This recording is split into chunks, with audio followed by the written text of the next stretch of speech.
ঢাকায় জন্মেছেন একজন ব্যক্তি, শৈশবে বাংলাদেশ ছেড়ে এখানে এসেছিলেন। তার কাছ থেকে তার পরিবারের ঘটনা আমি প্রথমে বলতে চাই। আমাদের এই যে উদাসীনতা, অবাস্তব চিন্তা ভাবনা, আমরা ঠিক আছি যতক্ষণ না উদ্বাস্তু হচ্ছে, যতক্ষণ না মা বোনের ইজ্জত চলে যাচ্ছে, ততক্ষণ আমরা ঠিকই থাকি। তারপরে ভুল ভাঙে। আমার ঠাকুরদা যে স্বাধীনতা সংগ্রাম লড়েছিল, অখণ্ড ভারতকে স্বাধীন করবে বলে, 47 সালের পরের দিন সে দেখলো সে আর ভারতের নাগরিক নেই। কোথাকার নাগরিক হয়েছিল? পাকিস্তানের। হয়েছিল কিনা? ঠাকুরদা বুড়ো হয়ে গেলেন, মারা গেলেন, বাবা জওয়ান হয়ে গেছেন। আবার 71-এর যুদ্ধ হলো, এবার বাংলা জয় বাংলা, বাবা ঝাঁপিয়ে পড়লেন, লড়াই করলেন, মুক্তি সেনা ইত্যাদি।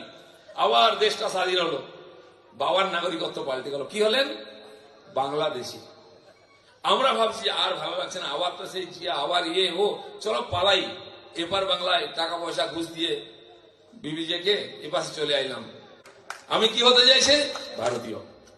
ঠাকুরদার বাবা ছিলেন ভারতীয়, অখণ্ড ভারতের। ঠাকুরদা হলেন পাকিস্তানি, বাবা হলেন বাংলাদেশি। আমি আবার ভারতীয় হওয়ার চেষ্টা। তারপরে আমরা বলছি ঠিক আছে,